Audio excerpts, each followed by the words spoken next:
Hello everyone, so I just had the pleasure of watching The Suicide Squad in theaters. This was actually my first movie back to the theater, so bit of a weird, but at the same time, awesome feeling to get back in there. And of course, this film is directed by James Gunn. It's not done by David Ayer, who did the first Suicide Squad, and it is a very different movie from the first Suicide Squad. Definitely a lot more true to the comics in so many ways.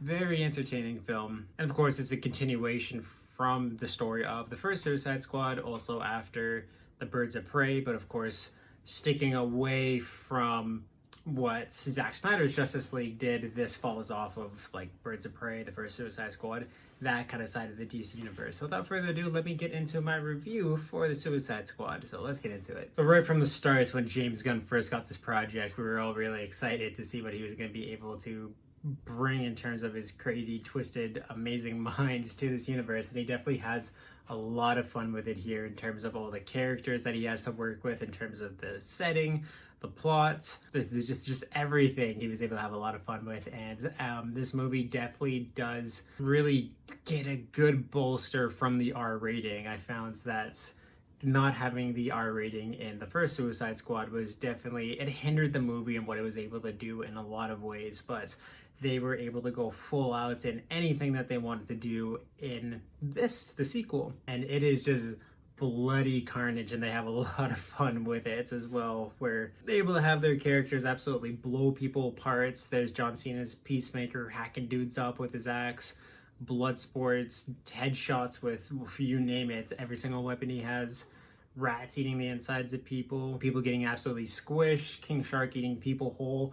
There is a lot of blood and gore in this film, and it is just a gruesome, amazing mess. And they do have a lot of fun with the characters too, in terms of their powers, not just for the effects they can have on screen when they use them, but also too just how they're used to drive the plots and really let us know who these characters are. They did a really good job in this, truly having us understand these characters no matter how long of a screen time that they were given in this movie, where whether they be in it for just like maybe a handful of minutes to a longer point in time, their entire screen time, you really get to know who they are, as simple as they are, as complex as they are, just little things that they're able to bring into all of their backstories that made every single one of them very entertaining to watch, whether you wanted them to bite the dust in this film or survive till the end. There are some really, really good performances in this, and like I said, just everyone was given really good source material to work with here, where of course, Margot Robbie as Harley Quinn is fantastic as always in the role, and definitely she was given a lot more freedom to be that badass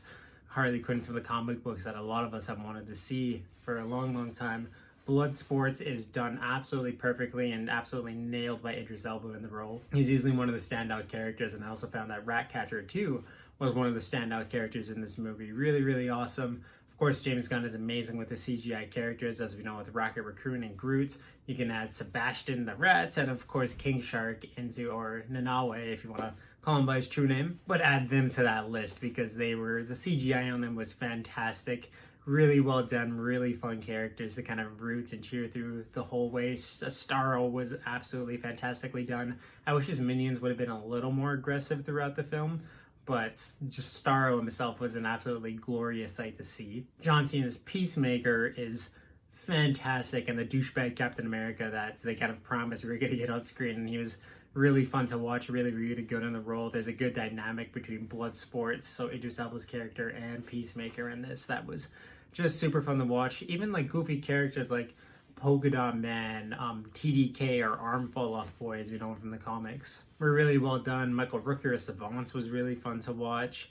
Pete Davidson was funny in his role too. Weasel was absolutely hilarious. There's just a lot of really fun source material, and of course just the overarching story in this to really push the characters forward and have them do a lot of really fun, really cool things that made for an entertaining movie with some really good twists. Joel Kinnaman, of course, was great at returning as Rick Flag in this as well, and just really solid, just everything, performances all throughout this movie, with bolstered by a really good soundtrack too. But of course, the overarching storyline of this is that the Suicide Squad has been deployed to an island that is housing something called Project Starfish, which we know from the trailers and everything that it's actually Starro. He's being held on this island, and Suicide Squad are sent there to do what they do, go in on a suicide mission, destroy just everything that Starro could have been doing there, and that the local government could have been doing there as well. And really,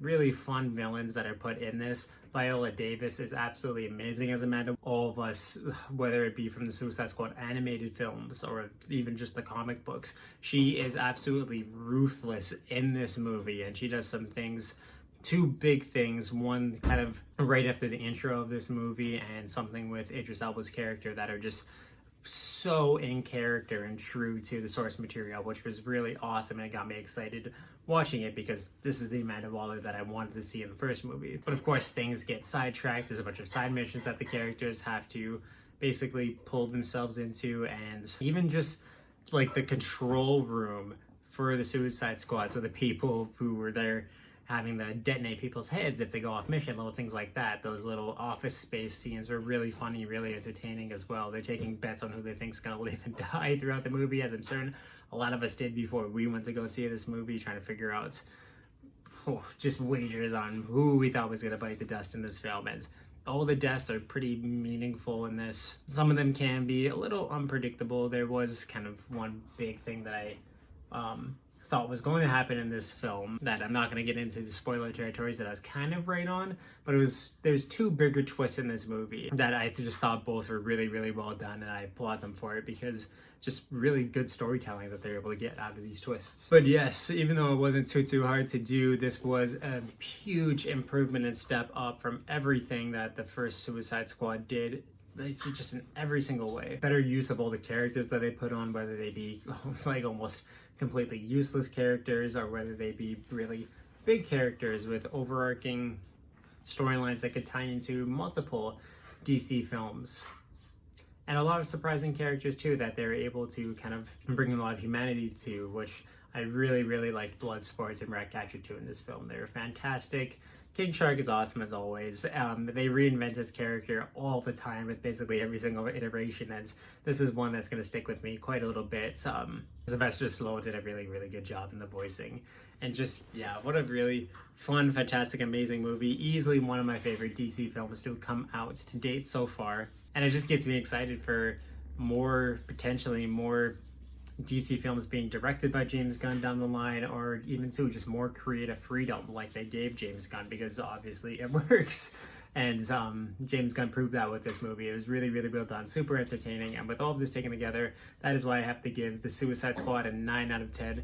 Knocked it out of the park. Really, really fantastic. Super fun movie, good villains, great characters, great hero moments, great villain moments, things that are going to tie into the larger DC universe, which I really like to see them doing. A lot more world building instead of these kind of solo projects that seem to almost kind of lead to nowhere. Really good job, really good kind of new breath of fresh air for the DC universe, and I'm very excited to see what they have in store with future movies. And again, hopefully they start letting their directors have a lot more creative freedom, because it works. So if you've seen the Suicide Squad, please let me know what you thought of it in the comments down below. Try and be as spoiler free for everyone who hasn't seen it as possible, but yeah, just let me know what you guys thought about it. And if you like this review, you can definitely check out all of my other movie reviews and everything else that I do on this channel through my playlist down below, and I'll also link some up top here. Of course, you can subscribe and turn the little ringer on if you want to know when I upload new videos. In terms of everything video game wise that I do, there's a link in the description to my Twitch, where you can definitely link over there, check out my live streams. And there's also a link to the Medium Mountain, which is my Discord, where we talk about movies, video games, comic books, TV, basically just everything that's awesome in this world, so you can join that amazing community and help make it even more amazing than it is already. And yeah, definitely go check out the Suicide Squad. It clocks in at about 2 hours, 15 minutes long, but it is a wild, crazy, super entertaining ride, and highly recommend it to anyone. So yeah, go check it out, and awesome, guys.